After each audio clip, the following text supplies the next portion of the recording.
Live Nation are running a monopoly on UK festivals and live concerts. That's according to the Association of Independent Festivals here in the UK, also known as the AIF, the National Not-for-Profit Trade Association that represent independent festivals, over 150 of them. They're now calling for the Competition and Markets Authority to investigate Live Nation for allegedly behaving in an anti-competitive way. The AIF recently published data which they say points to Live Nation's monopoly on the concert market in the UK. They believe that the conglomerate, which merged with Ticketmaster in 2010, exceeds market dominance over concert tickets, festival tickets, sales and promotions. That's why they believe that it should be broken up in order to create more of a level playing field, but also to create a better experience for people going to gigs or festivals.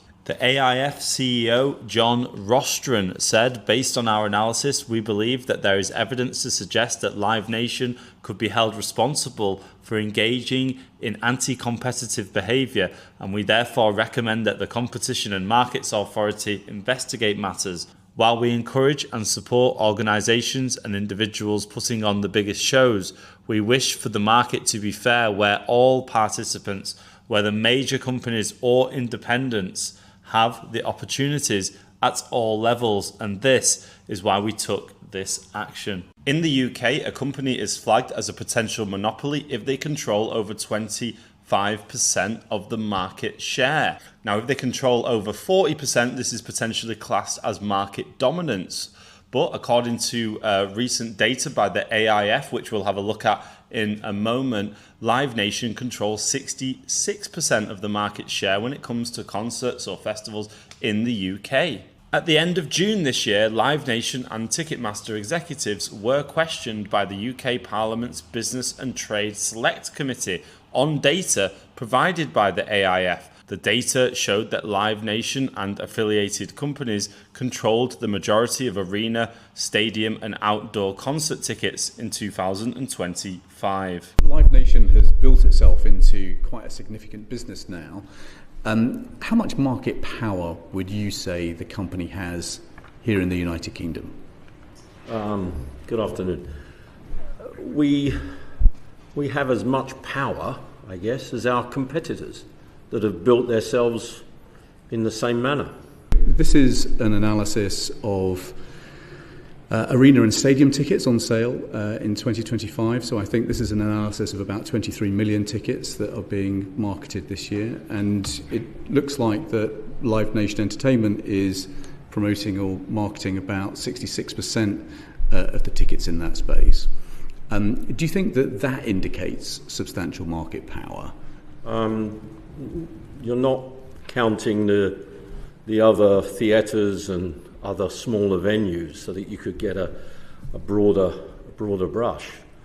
We certainly are very good at what we do, and therefore we would do, or we have clients that are doing stadiums and arenas. But we also do a lot of clubs as well.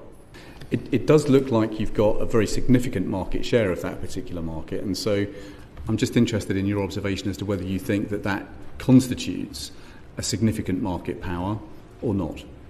I think we're very good at what we do, and therefore there is interest from the major artists to actually be with Live Nation. But does that mean that the market power that you've got through, as you say, success, but also predominance in this market, that may give you, for example, the market power to begin influencing prices on a sustainable and durable basis? I do not see us as being dominant.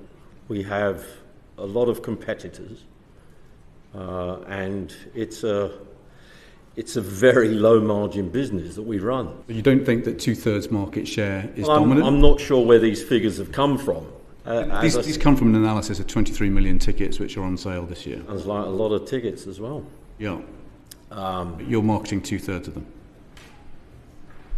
I'd like to see where they are, but I can't comment. A spokesperson for Live Nation told NME magazine that these figures, in their opinion, were not credible. This video is brought to you by Easy Test Kits, quick, reliable and affordable drug testing kits for all your favourite party prescriptions. They are presumptive testing kits that can give you a very good indication as to what is in your baggie. Remember, you can only make informed decisions when you've got a good idea of what you're dealing with. If you want to learn more or buy a testing kit yourself, head to the description below and use my promo code SESH for a 10% discount. It's bad if one corporation or one company owns too much of the market share. One reason is that everything goes up in price, which I'm sure that anyone who's been to a gig recently in the UK will attest to. Was it worth the £40,000 you paid for the ticket? Another thing is that everything gets kind of samey, because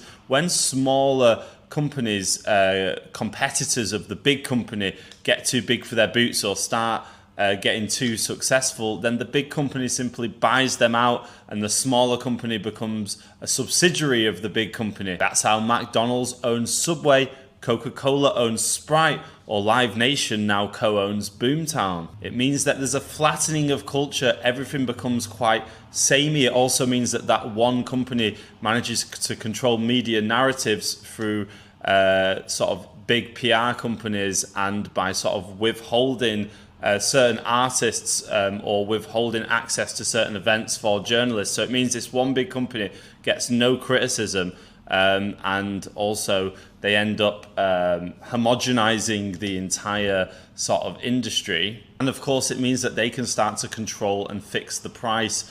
No one can come in and undercut them because there isn't any competition left. So it means that the price of things just starts spiraling out and out of control. And now that Live Nation owns Ticketmaster as well, you can see that that is a problem when you look at the prices that some people are paying to go to gigs. A monopoly over the live music sector is something that Live Nation has been accused of in America as well. The Justice Department is suing Ticketmaster and its parent company Live Nation, accusing it of holding an illegal monopoly over the concert ticket markets. In 2010, when they merged with Ticketmaster, the US Department of Justice gave the company permission to do so on the grounds that they didn't stifle any competition. 10 years later, however, the Department of Justice in America unearthed evidence that they had violated this initial agreement. They had allegedly made it impossible for venues to sell tickets other than Ticketmaster. They allegedly retaliated against venues that pushed back on this. Fast forward 4 years to 2024, and the Department of Justice in America have now filed a lawsuit against Live Nation and Ticketmaster. They have named exclusionary conduct, monopolizing markets and dominating the live music industry. So that's what's happening in the US. It looks like a similar thing could be happening in the UK.